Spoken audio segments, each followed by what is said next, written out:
नमः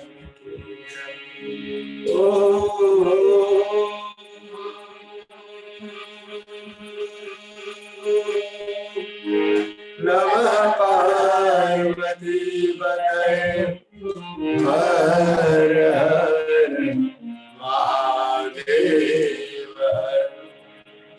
हरे कृष्ण हरे राम राधे गोविंद।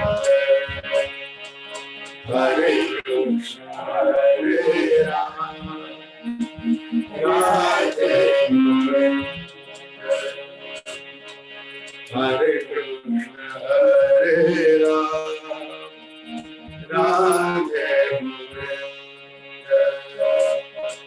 हरे कृष्ण हरे राम राधे गोविंद।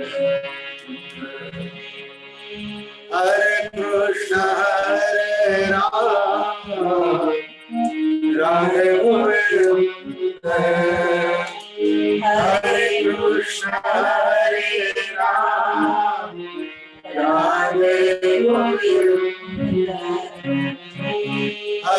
कृष्ण हरे राम राधे गोविंद। हरे कृष्ण हरे राम राधे गोविंद। हरे कृष्ण हरे राम राधे गोविंद। हरे कृष्ण हरे राम राधे गोविंद। हरे कृष्ण हरे राम राधे गोविंद। हरे कृष्ण हरे राम राधे गोविंद। हरे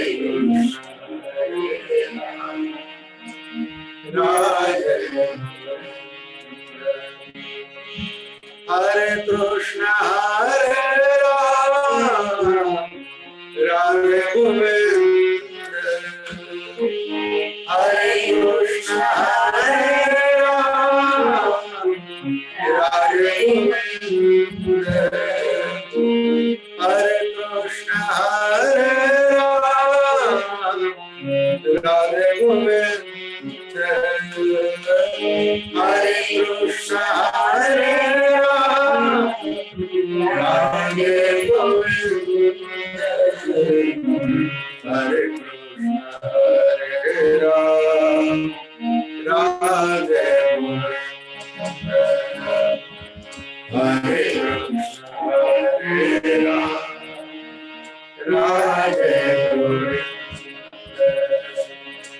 हरे कृष्ण हरे राम राधे गोविंद।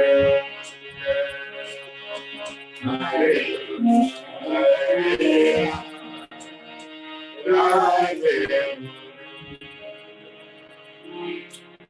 गजाननं भूतगणाधिसेवितं कपित्थजम्बो फलचारुभक्षणम् उमासुतं शोकविनाशकारकम्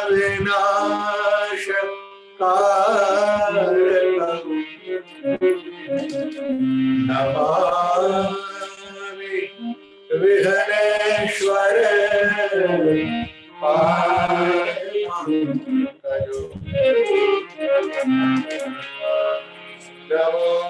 नमोऽस्मदन्ताय सहस्रमूर्तये सहस्रबाला शिशिरोरुभावे सहस्रनाम्ने पुरुषाय शाश्वते सहस्रकोटि युगधारिणे गुरुर्ब्रह्मा गुरुर्विष्णु गुरुर्देवो महेश्वर गुरु साक्षात् परम ब्रह्म तस्मै श्री गुरवे नमः। करारविन्दे कमलारविन्दम् मुखारविन्दे विनिवेशयन्तम् वटस्य पत्रस्य मुखे शयानम् बालं मुकुन्दं मनसा स्मरामि। श्रीकृष्ण गोविन्द हरे मुरारे हे नाथ नारायण वासुदेव जिह्वे पिबस्वा प्रथमे तदेव धर्मादमे। श्री बालकृष्ण लाल की जय। श्री गोवर्धन नाथ की जय। कस्तूरी तिलकम ललाट पटले वक्षस्थले कौस्तुभम् नासाग्रे वरमाप्तिकं करतले वेणुकरे कंकणम् सर्वांगे हरिचंदनं सुललितं कंठे च मुक्तावली गोपस्त्री परिवेष्टितो विजयते गोपालचूडामणिः।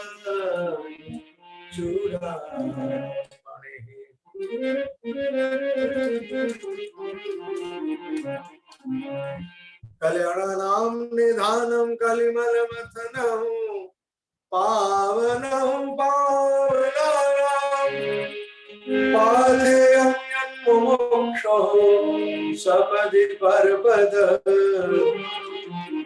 प्राप्तये प्रस्थितस्य विश्रामस्थानमेकं कविवरवचसाम् जीवनं सज्जनानां बीजं धर्मध्रुवस्य प्रभवतु भवतां भूतये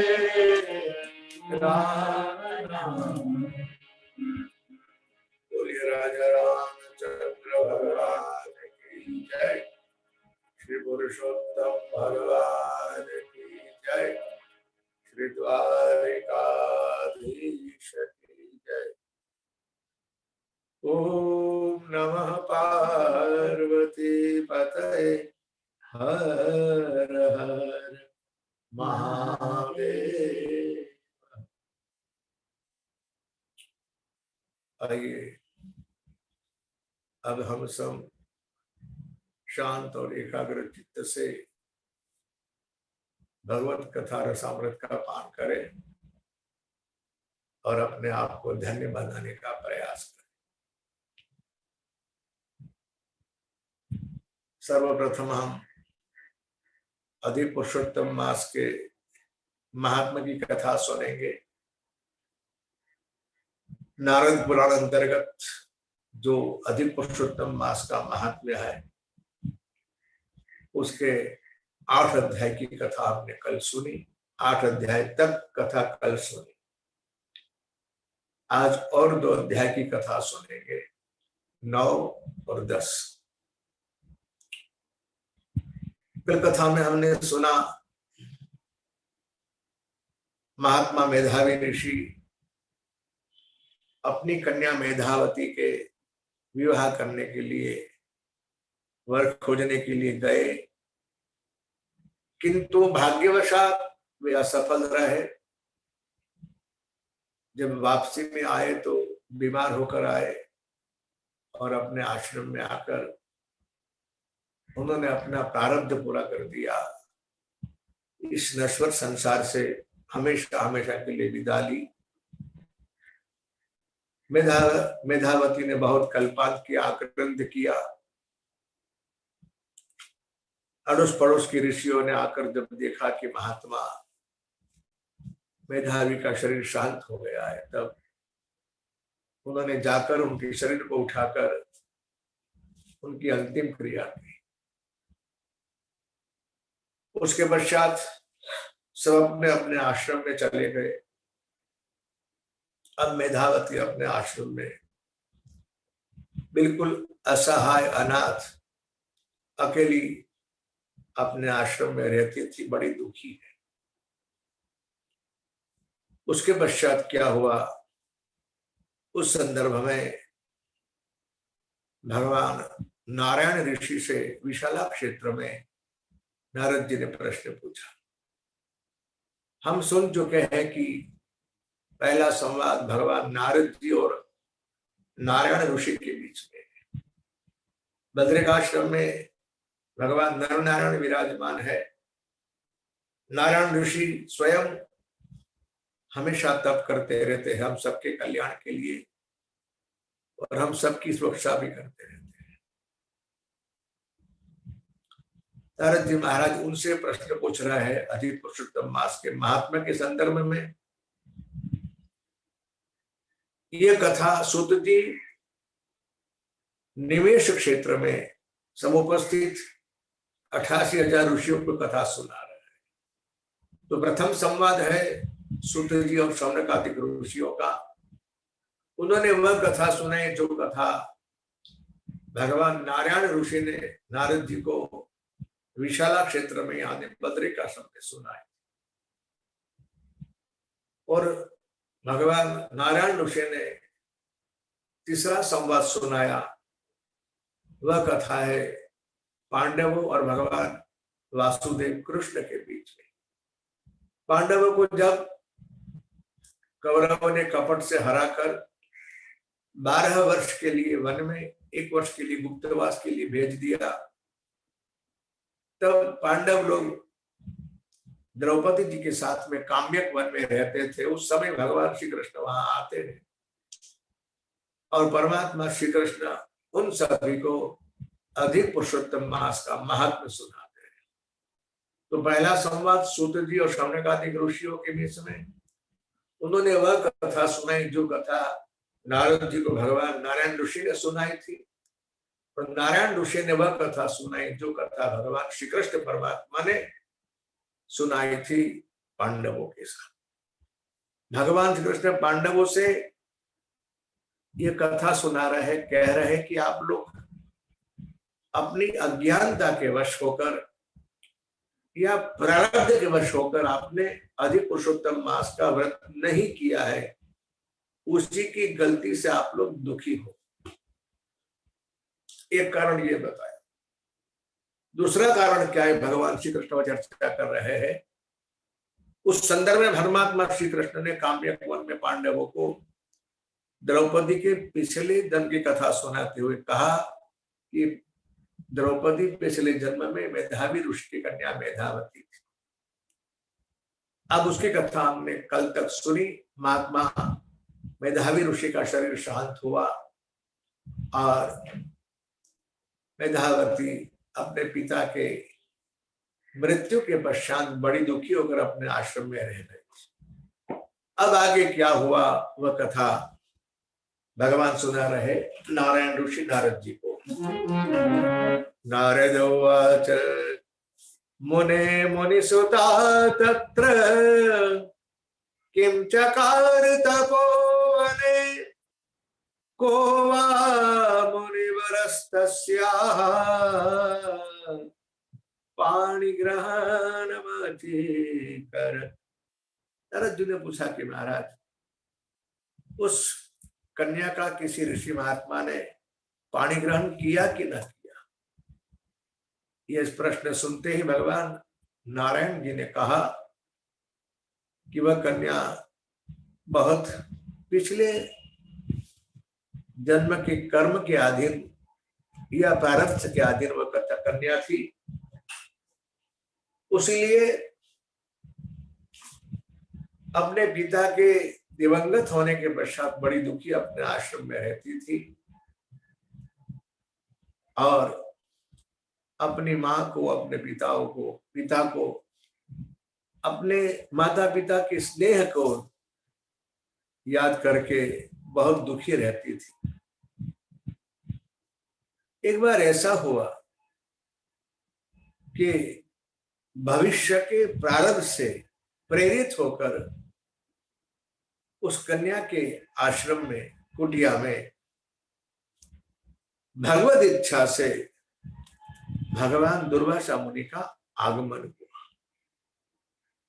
ये दुर्वासा मुनि कौन है, इसका परिचय देते हुए परमात्मा श्री कृष्ण ने पांडवों से कहा कि आपको शायद है, पता है कि नहीं मैं नहीं जानता, लेकिन आपकी माता कुंती ने अपनी बाल्यावस्था में इस महात्मा दुर्वासा की बड़ी अच्छी सेवा की।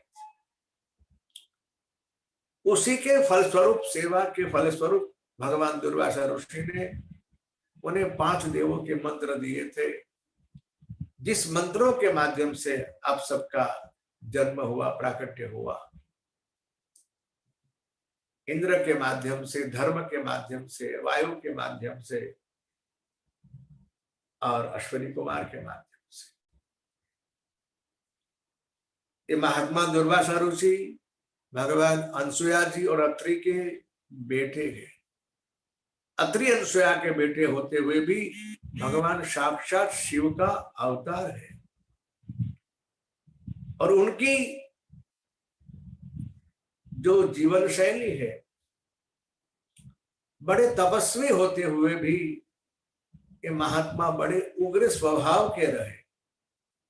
बीच में परमात्मा श्री कृष्ण ने पांडवों को महात्मा दुर्वासा के उग्र स्वभाव की, यानी क्रोधित स्वभाव की एक कथा सुनाई कि जो घटना मेरे साथ घटी हुई। हुआ यह कि एक बार वे द्वारका पधारे, मैं और रुक्मणी उनकी सेवा में प्रस्तुत हुए। तो महात्मा दुर्वासा ने कहा कि मेरी सेवा करना है तो रथ में मुझे बैठाकर घोड़ों की बजाय आप दोनों मेरे रथ को खींचो और मुझे यात्रा कराओ। अब क्या करें, क्या किया जाए। उनकी आज्ञा का उल्लंघन तो हम नहीं कर सकते थे। प्रभु कृष्ण ने कहा और मैं और रुक्मणी अश्वों की जगह, यानी घोड़ों की बदली में मैं और रुक्मणी ने उस रथ की धूर अपने कंधे पे रख दी और महाराज का रथ खींचा। मेरी बात तो ठीक है, लेकिन रुक्मणी के लिए ये बड़ी कड़ी परीक्षा थी। वो तो इस कष्ट को सह नहीं सकी और श्रम की वजह से उसे, उसका गला सूख रहा था, बहुत प्यास लगी और भगवान दुर्वासा के भय से वो कुछ कह नहीं सकी। तब भगवान श्री कृष्ण परमात्मा कह रहे हैं कि जब ये दुर्वासा ऋषि के भय से कुछ कहा नहीं, तो रुक्मणी ने मुझे कहा कि महाराज मुझे कड़ी प्यास लगी, आप कुछ कीजिए। तो मैंने अपने पैर के अंगूठे को दबाकर जमीन में से पाताल गंगा को प्रकट किया और वो गंगा का जल रुक्मणी के मुख तक पहुंचा। अब देखिए, जब दृश्य महात्मा दुर्वासा जी ने देखा तो भाई बड़े रुष्ट हो गए कि तू अपनी पत्नी को इतना स्नेह करता है कि मेरी सेवा करते करते भी उसकी ओर अपना ध्यान दे रहा है। जब मैं आपको श्राप देता हूं, आप दोनों का वियोग होगा, आप दोनों का बिछोड़ना होगा, अब आप सोचिए, पांडवों को भगवान श्री कृष्ण कह रहे हैं कि जो दुर्वासा मुनि मुझे भी श्राप दे सकते हैं, वे कितने क्रोधी होंगे।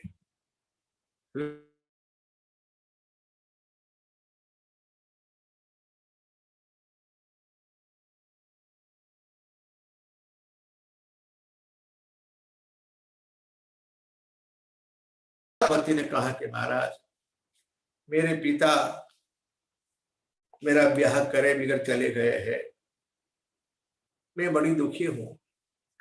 दुर्वासा ने कहा, मैं जानता हूं, तू मेरे मित्र की बेटी है, इसलिए मैं तेरे पास आया हूं, और तुझे तेरा कल्याण हो ऐसा एक उपाय दिखाना क्या मेरी इच्छा है। इसी प्रसंग में 9वें अध्याय का विराम है। इति श्री बृहन्नारदीय पुराणे पुरुषोत्तम मास महात्म्ये नारायण नारद संवादे दुर्वासा तपोगमन नाम 9वां अध्याय। श्री पुरुषोत्तम भगवान की जय।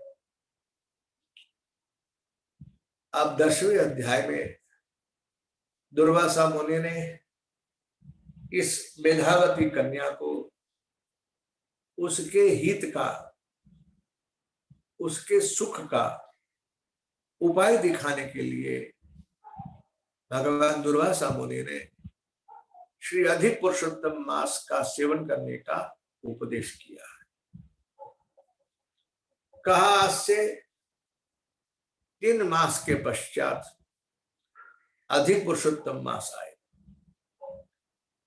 और वह मास 12 महीनों का अधिपति है, सर्वश्रेष्ठ महीना है, साक्षात परमात्मा श्री पुरुषोत्तम का स्वरूप है। उस अधिक पुरुषोत्तम मास में तो स्नान, दान, ध्यान, पूजा, जप आदि करना, भगवान तेरी मनोकामना पूर्ण करेंगे। हे पुत्री, कोई व्यक्ति 12,000 वर्ष तक गंगा में स्नान करे और एक बार सिंहस्थ में, यानी जब बृहस्पति महाराज सिंह राशि में हो तब, और वह 12 वर्ष के पास एक बार संयोग बनता है, तब गोदावरी में स्नान करे। यहाँ महाराष्ट्र में नासिक के पास जो गोदावरी बहती है उसमें कोई व्यक्ति 12,000 वर्ष तक गंगा में स्नान करे, उसका फल व्यक्ति को एक बार सिंहस्थ में गंगा स्नान करने से, गोदावरी में स्नान करने से प्राप्त होता है। वही फल व्यक्ति को अधिक पुरुषोत्तम मास में प्रभु का स्नान, दान, ध्यान, पूजा करने से प्राप्त होता है। इसलिए मेरी तुझे सलाह है कि अधिक पुरुषोत्तम मास का तू व्रत करना। अब जब महात्मा दुर्वासा ऋषि ने कि मेघावती कन्या को अधिक पुरुषोत्तम मास का व्रत करने का उपदेश किया, तो